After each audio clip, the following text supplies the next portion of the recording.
The silver spoon doesn't matter here. It's the eyes of a 9-year-old boy that catch everything.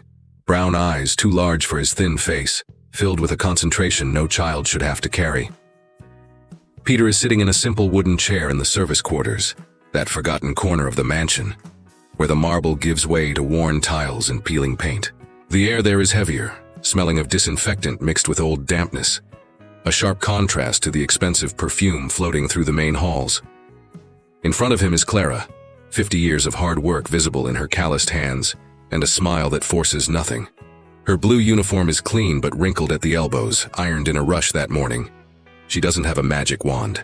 She just holds a portable record player made of plywood, rusted at the edges, with scratches that tell stories of highways and forced moves. The vinyl on the platter is cracked and scratched as if someone had stepped on it. Clara places the needle with care, her fingers surprisingly delicate for someone who spends her days scrubbing floors. No sound comes out.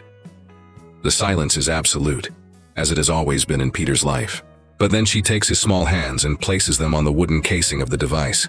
Peter feels it first. Vibrations, not sounds for the ears but tremors that travel up through his fingers, his wrists, and into his chest. His eyes slowly go wide, his pupils dilating as if seeing the world for the first time. His mouth opens in a perfect O, and a heavy tear rolls down his dusty cheek. For the first time in 9 years of total silence, he stammers something guttural, hoarse, almost inaudible. Dad? The door creaks behind them. Mark is standing there in the doorway, a crystal glass of neat scotch still in his hand. 45 years old, an Italian suit that costs more than Clara's annual salary, gray hair slicked back with surgical precision. His eyes, cold as LED screens, fix on the scene. The glass slowly slips from his fingers, hitting the marble of the hallway with a crack that echoes like a gunshot. Shards of crystal scatter like broken stars. He says nothing. He just stares, his face hardening into straight lines, showing no emotion. Cut to black. Mark's mansion is a high-tech fortress of silence in the exclusive hills of Potomac. Bulletproof glass walls open to pristine gardens where pruning drones hum like obedient insects. Inside, everything blinks. Touchscreens on the walls translate hand signals into instant text. Lights flash in coded patterns to alert Peter of visitors or meals. Tablets with visual communication apps that cost fortunes in custom development. It's a paradise of accessibility, designed by engineers Mark personally hired. But for Peter, it's a glass prison. He moves through the hallways with light, almost ghostly steps, his hands tracing basic signs in the air. Hungry, tired, dad, that no one responds to with more than programmed nods. Mark treats him with distant kindness, as if dealing with an expensive prototype that came with a factory defect. Every morning, he appears in Peter's room for exactly 7 minutes. "Good morning, son," he says, too loud, as if volume could make up for a lack of connection. Peter responds with a polite sign, eyes downcast, waiting for his father to check the hearing progress tablet. Weekly reports from specialists flown in from New York. Mark nods, gives the boy a stiff pat on the shoulder, and leaves for his command center, where stock monitors blink green all day. He is a tech mogul, owning patents that changed how the world connects. But with Peter, the connection fails. It always has. Clara enters this fortress like a useful shadow, hired through an agency, without a personal interview with Mark.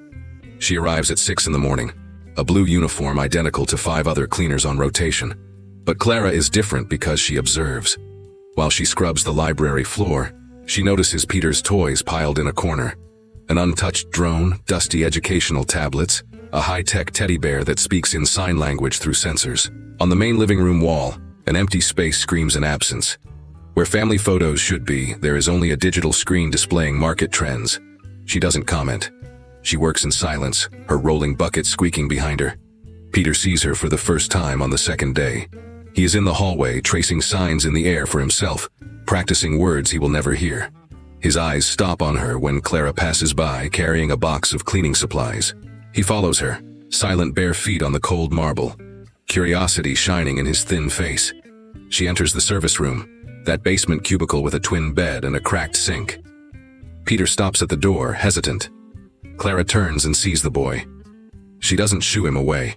Instead, she smiles, a tired but genuine smile that crinkles the lines around her eyes. She points to the record player on top of an old leather suitcase, the only personal object in the sterile room. Peter approaches, fascinated by the rusted relic. His fingers trace the edges, feeling the weight of the wood. He signs, "What's this?" Clara nods, picks up the scratched vinyl, an old recording of lullabies, and shows him how to place the needle. No sound, of course, but she guides his hands to the vibrating box. Nothing happens yet. Peter frowns, confused. That's when Mark appears. He was passing through the hallway, coming back from a video conference call. He stops at the service room door, his nose wrinkling at the smell of mildew and cleaning fluid. "What is this?" His voice is low, controlled, but sharp as an algorithm rejecting bad data. He looks at Clara, then at the record player. "I said no unsanitary junk near Peter. Dust, bacteria, obsolete trash, throw it away now." Clara lowers her eyes, her hands gripping the edge of the suitcase. "Yes, sir. My apologies." Her voice is soft, defenseless. She turns off the device, wrapping the cord with excessive care, as if it hurts to separate from it. Peter reacts. For the first time, his eyes show pure desperation. He grabs her hand, his small fingers digging into her calloused skin. He signs fast, frantically, "No, stay, mine." Tears well up, silent, rolling down his face as he pulls the record player toward himself, hugging the wood as if it were alive. Mark crosses his arms, impatient. "Let it go, Peter. It's trash. Tomorrow you'll get a new vibration synthesizer better than that." He makes the let go sign mechanically, without looking into his son's eyes. Peter shakes his head, his whole body trembling, refusing to let go. The tension in the small room grows like static electricity. Clara standing there, eyes down but alert. Mark with his jaw set, calculating lost time. Peter clinging to the object, his face contorted in a silent plea. Clara touches the boy's shoulder slowly, a gesture of calm. "It's okay, I'll keep it for now." She blinks at Peter, a shared secret. Mark grumbles something about efficiency and leaves, his steps echoing down the hall. But the air remains heavy. Peter doesn't let go of her hand until he hears his father move completely away. That night, Clara sits on the narrow bed, the record player beside her like an old friend. Peter knocks softly on the door, bringing a piece of paper where he scribbled a clumsy sign. "Why?" She smiles, turns on the device in silence, and places his hands on the wood. Nothing yet. But the boy feels that there is something there beyond technology, something that truly vibrates, and Clara knows that the dad stammered earlier was no accident. She holds a secret that even Mark doesn't imagine. But how can she tell the truth without destroying the world he built around the silence? The service room smelled of cheap laundry soap and old wood. The yellow ceiling light cast long shadows on the walls. Clara placed the record player on the suitcase with the care of someone handling a family portrait. Peter sat in the same simple chair, his feet dangling a few inches off the floor, eyes glued to the device with that silent curiosity she was beginning to recognize. She fitted the cracked vinyl record onto the platter. Her hands, which knew the exact weight of a full bucket of water, now trembled slightly as she picked up the small metal needle arm. The silence in the room was so thick that any sound would have torn the air apart. But when Clara lowered the needle, there was nothing she could hear. No melody, no old static. Just the mute spinning of the scratched vinyl. Clara turned to Peter. He was watching her, his whole body leaning forward. She took his small hands, cold with anxiety, and placed them on the wooden side of the record player. For a second, nothing. Then, something in the boy shifted. His fingers spread wider, his shoulders tensed. His eyes went wide as if an invisible light had switched on inside him. He swallowed hard, his throat working in silence. Peter took a deep breath, as if his chest were trying to keep up with a rhythm only he perceived. His chin trembled. He gripped the wood tightly, his short nails digging into the worn surface. His lips moved, forming a word that didn't come out whole this time. Just a hoarse, almost unconscious breath. But Clara saw it. She saw the physical effort. She saw the impact. She slowly took his hands away as if turning off a switch. Peter gasped, confused. He touched the device again, looking for the sensation that had just escaped. Clara looked at him, then at the record player. Something clicked in an old part of her memory. The way her own father used to talk years ago about listening to the world through your bones, even when your ears won't help. She frowned, sitting on the edge of the narrow bed. Peter pointed to the record, then made a gesture in the air, trying to translate what he didn't know how to say. Clara understood only half, but the other half came from instinct. It wasn't magic, it was vibration. It was something passing through the wood, through the skin, through the bones. A different path to the same place. The next day, when she knew Mark was home between meetings, Clara decided she couldn't swallow this alone. She waited until she saw him in the hallway, phone to his ear, discussing numbers in English with someone on the other side of the world. When he hung up, still in his flawless suit and busy expression, she approached with her hands clasped, respectful. "Mr. Sterling, may I speak with you for a minute?" He looked at her without really seeing her, as if Clara were part of the furniture. "Make it fast. I have another call in 5. "It's about Peter, sir." That alone made his eyes shift slightly. She continued, choosing her words like she was stepping on broken glass. "I think there might be a different way for him to feel sound." He arched an eyebrow. "The doctors have seen everything. Hearing aids, implants, auditory therapies. I don't need a housekeeper's opinion." Clara swallowed hard but didn't back down. "I know I'm not a doctor, sir, but I saw it when he puts his hands on that old record player, the one in my room. Even without sound coming out into the air, the wood vibrates. He feels it, his body responds. Maybe he isn't deaf in the brain, but in the way the sound enters through the air. The vibration through the wood, through the bones." She made a simple gesture to her own chest. "Maybe it takes a path the doctors haven't seen." Mark gave a short, humorless laugh. "Old wives' tales. That's for simple people. Oh, he feels it with his soul, with his heart." He imitated a mocking voice and turned his head away. "What my son needs, he already has, cutting-edge technology. He doesn't need retro junk to play scientist." "It's not a tale, sir," Clara insisted, her voice low but firm. "It's physics. The record player is entirely mechanical. The wood amplifies low-frequency vibrations. If you let me, I can show you, with care." He reacted in a way I've never seen. Mark cut the air with his hand. "Enough. I pay top-tier specialists. I'm not listening to cleaning theory. And more, you are forbidden from doing any kind of experiment with my son. Your job here is to clean. That's it. Understood?" She took a deep breath, trying to hold back the mix of anger and shame. "Understood, sir." "Good." He adjusted the expensive watch on his wrist. "From now on, you stick to the exterior areas. Gardens, garage, patio. No going up to the bedroom floor. I don't want my son attached to junk or romantic ideas. I bought the best for him, and that's what he's going to use." The cut didn't come with shouting, it came with protocol. The next day, Clara was sweeping dry leaves at the entrance while another employee, younger, went inside with buckets.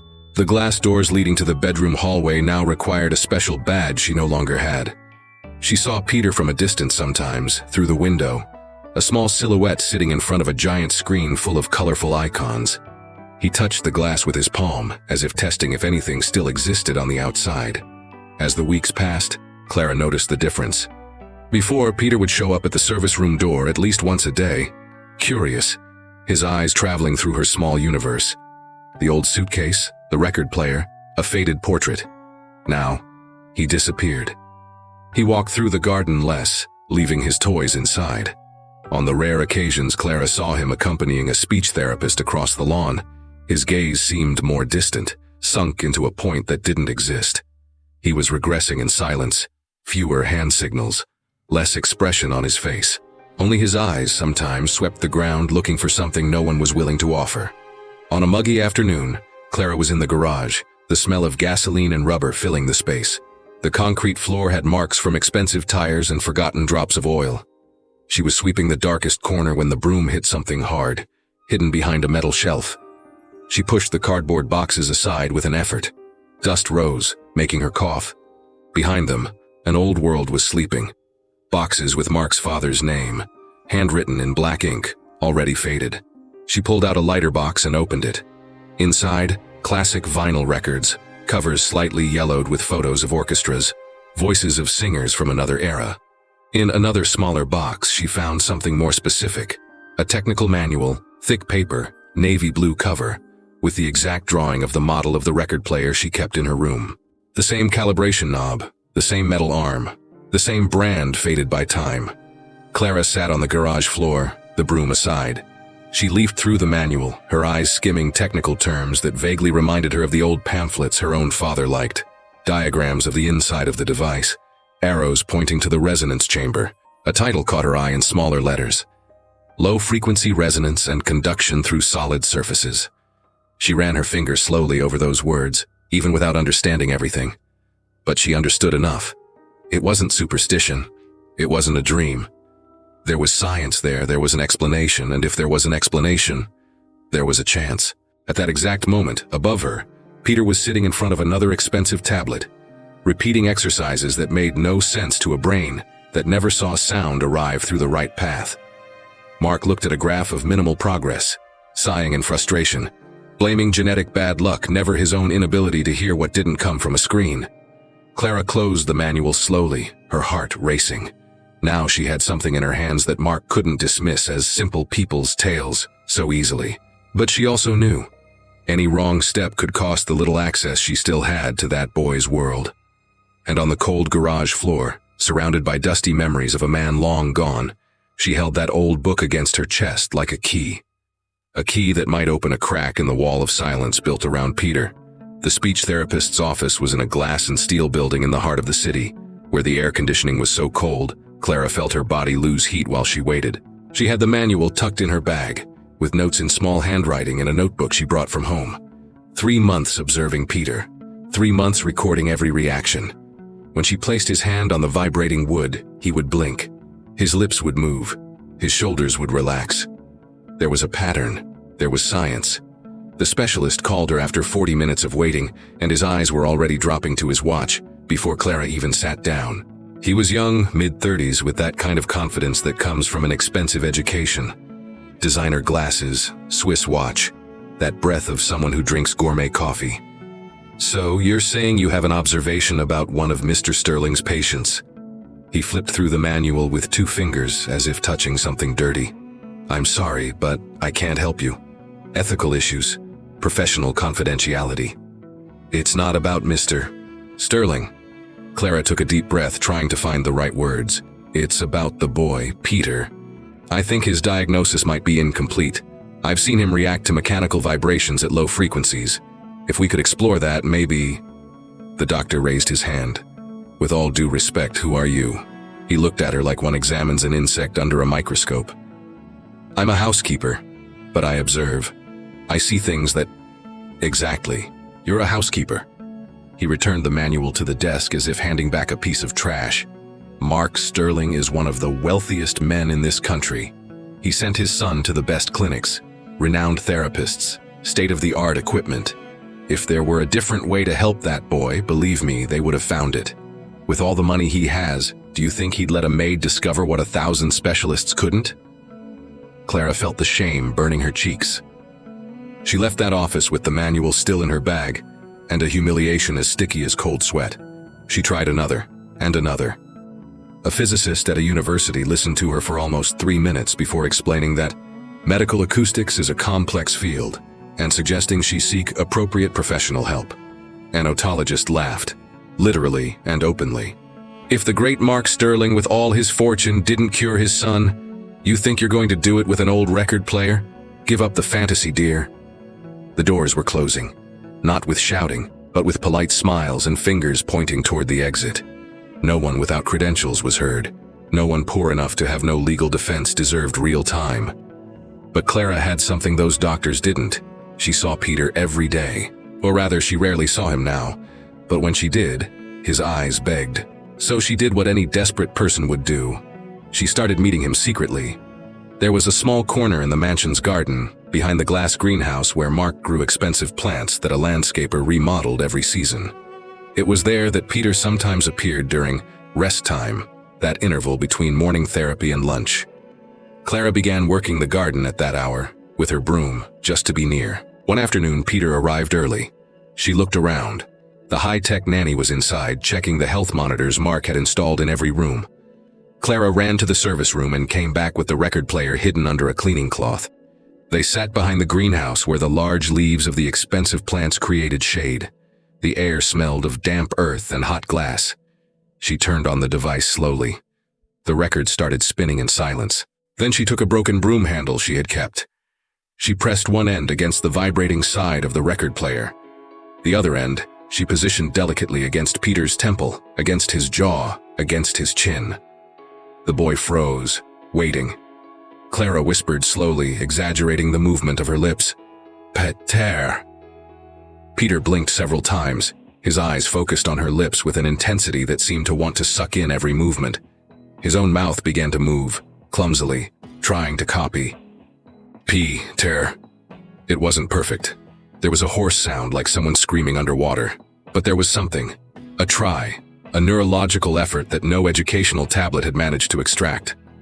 Clara continued, day after day in that small corner. Simple words. Mom. Bread. Light.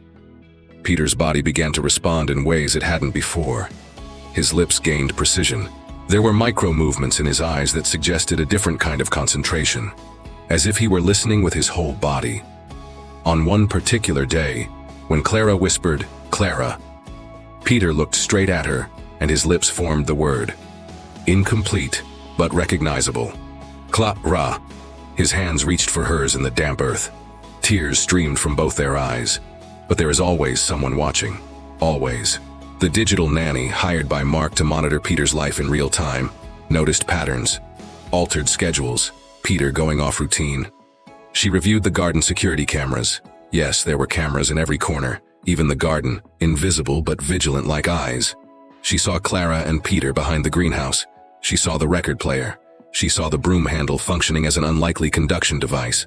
The nanny didn't hesitate. She has a job. A job is a contract, and contracts must be protected. Mark was in his office when he got the call. He listened in silence as the nanny reported every detail, her voice heavy with professional concern. The housekeeper is tormenting the child with a dangerous device, sir. Erratic vibrations, tangled cords. It could affect the boy's neurological development. I recommend immediate intervention. He hung up and left the office with that step Clara knew well by now. The step of someone who had been disrespected, of someone who had discovered betrayal. Clara was sweeping the outer hallway when she saw him coming. Mark came down the veranda steps with his shoulders tense, his jaw set, and that look in his eyes that leaves no room for explanation. He didn't shout. He was worse than that. Get off my property now, your contract is terminated. You've impersonated someone you're not. You put my son's health at risk with your pseudo-scientific games and your ignorant nonsense. Clara felt the air leave her lungs. Sir, No. He raised his hand. I'm suing you for putting potentially harmful equipment in contact with a child. My lawyers will be in touch. From now on, you are barred from this property. If you come back, I'm calling the police. She tried to speak, but he had already turned his back. He was leaving, returning to his world of screens and numbers and absolute certainty of being right. Mark didn't need to shout. Mark had systems. Mark had money. Mark had authority. He simply erased things. Clara went up the service room stairs for the last time. Her old suitcase was still there, the faded photo of her father on the nightstand. She packed her clothes, slowly. The record player was no longer there. Mark had confiscated it, sent by a security guard who entered without knocking. She went down with the suitcase, not weighing less than before, but feeling heavy in a different way. Heavy with guilt, heavy with failure, heavy with justice that didn't arrive. When she reached the iron gate, it was closed. But Peter was there on the other side, his face pressed against the bars, his small fingers gripping the cold metal. His mouth moved frantically, signaling something Clara had never taught him: desperation, fear, loss. Clara approached slowly. Her hands touched his through the bars. Peter began to form words on his lips, the ones they practiced together. Kla. Ra. It was a question. Why? Where to?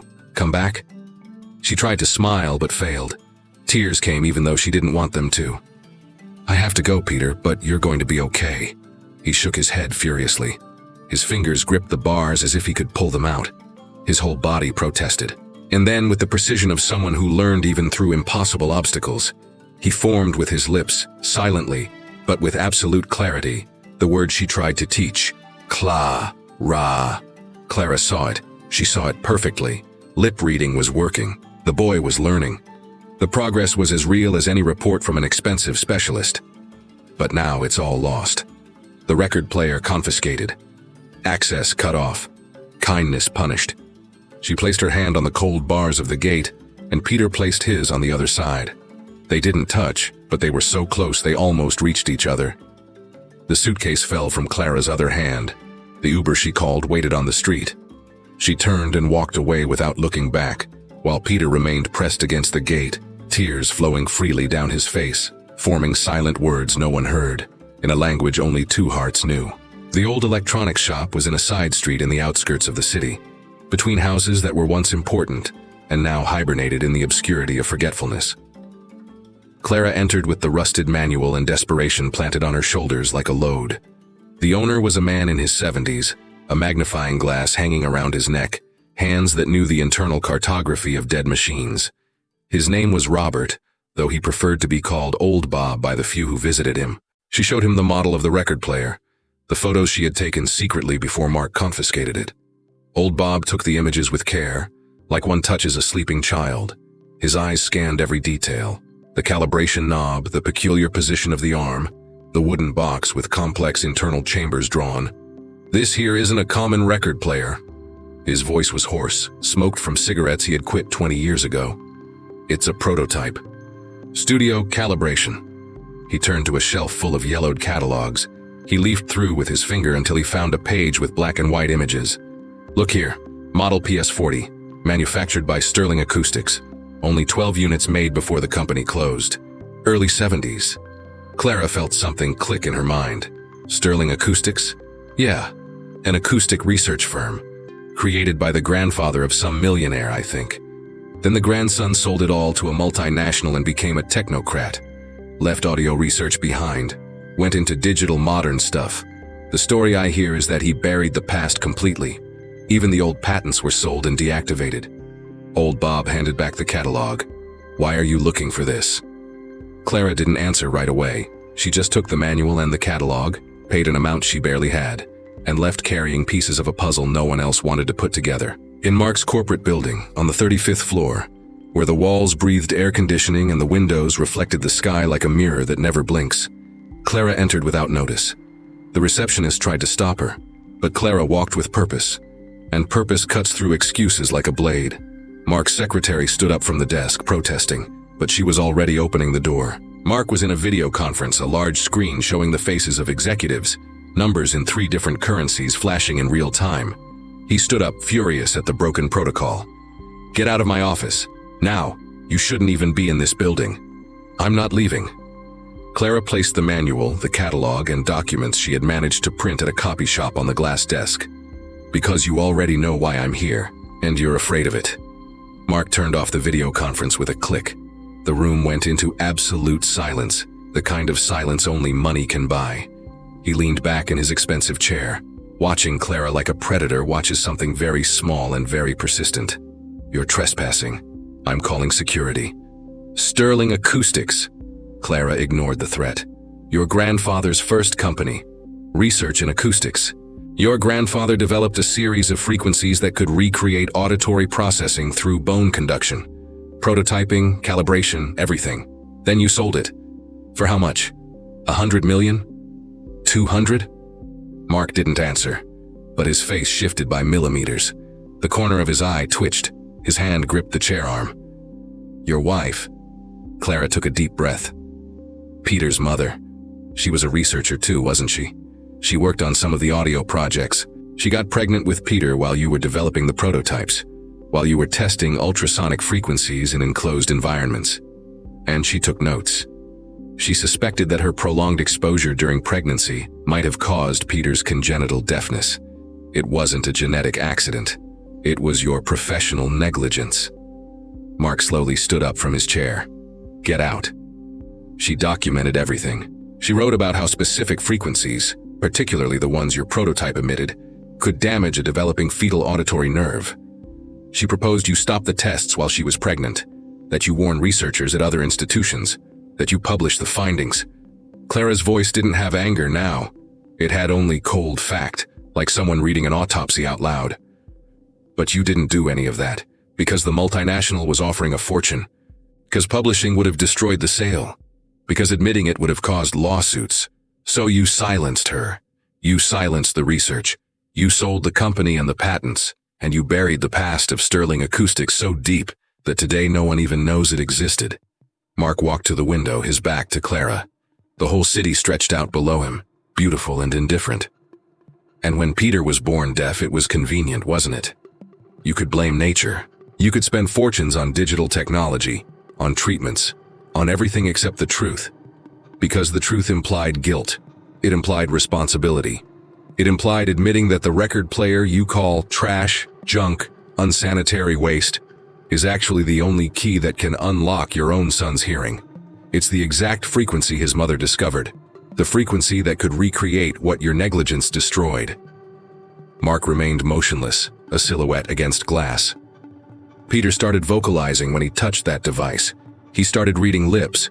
He started hearing the world in a way no expensive implant managed to do. It's not magic, it's technology. It's the technology you yourself created and then pretended didn't exist. And you kicked him out of your life not because it was dangerous, but because having him near it meant having to remember who you really are. Mark opened a locked desk drawer. His hands trembled as he pulled out a yellowed envelope. That tone time gives to paper that no one wants to discard, but also doesn't want to see. The notes. His late wife's pages, written in careful handwriting, drawings of frequencies, calculations, diagrams of the developing auditory nerve. All there, kept, sabotaged, denied. He turned to Clara. His face had aged 10 years in the last few minutes. And now? Are you here to blackmail me? No. Clara took a deep breath. I'm here because your son deserved to hear. And because that woman, for whatever reason, deserved to be remembered. And because the truth is much more powerful than money, Mark. And because you've lived long enough in silence. Mark held that yellowed envelope against his chest as if protecting a heart that should have stopped long ago. His eyes, for the first time, blinked. They blinked fast, like someone waking from a nightmare that lasted years. What do you want? He finally asked, his voice a whisper between glass and air conditioning. And Clara, looking at him, not with anger, but with cold empathy for what money does to people's souls, knew that the truth had finally found its way. But the hardest part was still to come. Forgiveness. In the glass office at the top of the building where the air is thinner and reality seems optional, Mark collapsed. Not dramatically. He simply sat in his chair, the yellowed envelope still in his hand, as if he were holding a document that condemned him. His eyes, which had commanded meetings with international executives, which had calculated market strategies like someone playing chess with countries, now searched for something that had no price or algorithm. What do I do? His voice was that of a man who realized all his passwords had stopped working. Clara didn't respond with pity. She simply sat down and laid the conditions on the table with the clarity of someone who doesn't negotiate with a broken man, but with the man he should have always been. First, full access to Peter, and to the record player. No intermediaries, no digital nannies, no monitoring systems, just you and your son. Mark nodded, mute.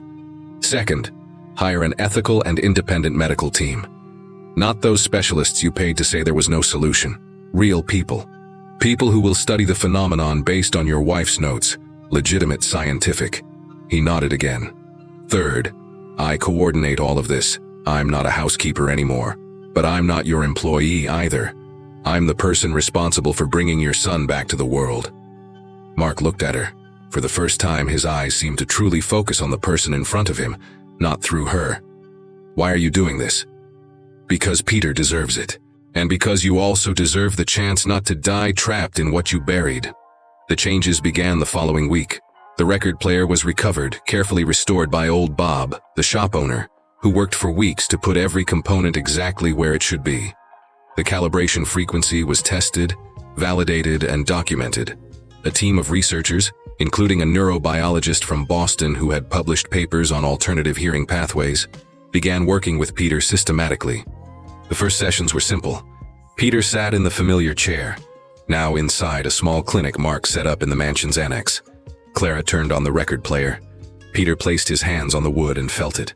Vibrations, patterns, rhythms that his body began to recognize not as sound, which had never existed for him, but as a language of a different frequency. Then came the bone conduction headphones, modern devices calibrated with the same principles that the old record player had demonstrated. Peter wore them, feeling the sound not through his ears but through the bones of his face, his jaw, his entire skull becoming a receiver. Vibrations became patterns, Patterns became associations. Associations became understanding. In one session, Clara whispered the sound M, exaggerating her lip movement while the record player emitted the corresponding frequency.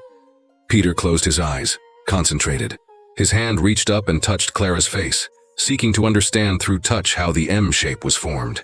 Days later, he managed to reproduce it. Not perfectly, but with clear intent. Months passed. The cascade of small victories built a path. Peter began to vocalize with more control. His first words emerged not in hoarse, desperate whispers, but in methodically constructed attempts. Bread. Mom. Clara. Mark listened from the other side of the clinic's glass, silent tears rolling down the face of someone who finally understood what he had wasted. The milestone arrived on an ordinary Tuesday. A metal spoon hit a porcelain cup. A simple sound, a clink that billions of people hear and forget instantly. But Peter heard it. Through the bone conduction headphones, through the whole chain of neurological compensation his brain had learned to build. He heard it, and he laughed. Real laugh, from a child who discovered something beautiful. The neurobiologist turned to Clara with red eyes. Mark left the room because he couldn't breathe properly. 6 months later, Mark called a press conference, but not in the usual corporate auditorium. He chose a public theater, a space open to anyone who wanted to be there. Journalists expected the announcement of a revolutionary new product, some tech innovation to keep his empire rising. Mark had another plan. He walked onto the stage alone. His gray hair was now truly white, like someone who lived a whole season in a few weeks. He took a deep breath. I built my empire on the principle that the new should always replace the old, that digital was superior to analog, that cutting-edge technology was the only valid answer to human problems. His voice was no longer that of the impatient executive. It was someone who had changed a fundamental screw in himself. I was wrong, deeply wrong, and that guilt almost destroyed my family. He waited a moment. My son has been deaf since birth. I was a father who tried to fix that with expensive machines because I couldn't face the guilt of my own actions, because money is easier to invest than the truth. Total silence in the theater. Journalists leaned forward, confused, waiting for an unexpected twist. Today, I'm announcing that I'm donating my fortune to research on unconventional hearing impairments. I'm going to fund the rediscovery of old technologies that were buried. And I'm going to introduce my son, Peter, who rebuilt his access to the world through a simple principle my grandfather discovered, that my late wife understood, and that I ignored out of greed. The curtain opened. Peter walked in, holding Clara's hand. Mark knelt to be at the boy's eye level. Peter wore bone conduction headphones, practically invisible, just 2 small gold dots on his small face. Hey son, can you hear me? Peter looked at his father's lips, at the world that finally made sense through multiple layers of reconstructed frequency. His mouth opened slowly. The words came, raspy, imprecise, but absolutely real. Hi, Dad. The crowd exploded, not in the orderly applause of a corporate conference, but in real crying. Men with cameras wiping their faces, journalists typing with trembling hands. Because what they saw wasn't a tech trick, it was redemption. It was truth vibrating like vibrations in old wood. The video went viral in hours. Dad truly hears son for first time in 10 years. Headlines exploded on social media, with views reaching 9 digits. But what mattered wasn't the virality, it was the real change. A year later, the Research Institute occupied an entire building in the city, with the logo on the front. Sterling Institute for Alternative Hearing Research. Clara was the director. Her credentials now included those earned through practical work, recognized by real institutions. Mark worked in an office next to her, not as the boss, but as a volunteer researcher, a man who had learned to listen. Peter was in a therapy room, using a modern, sleek device based on the principles of the old record player, but now enhanced with artificial intelligence, with frequency processing calibrated specifically for his neurology. He repeated words with Clara, his voice clearer and clearer, less and hoarse with the desire to be heard. Longing, Peter repeated, the word Clara had taught him. Right. Longing. When you miss someone, Clara said, making sure he saw her lips. Longing for Mom, Peter said with almost perfect precision. Mark, watching through the glass, finally began to cry without guilt. Just the cry of someone who finally sees his son, of someone who finally allows himself to hear.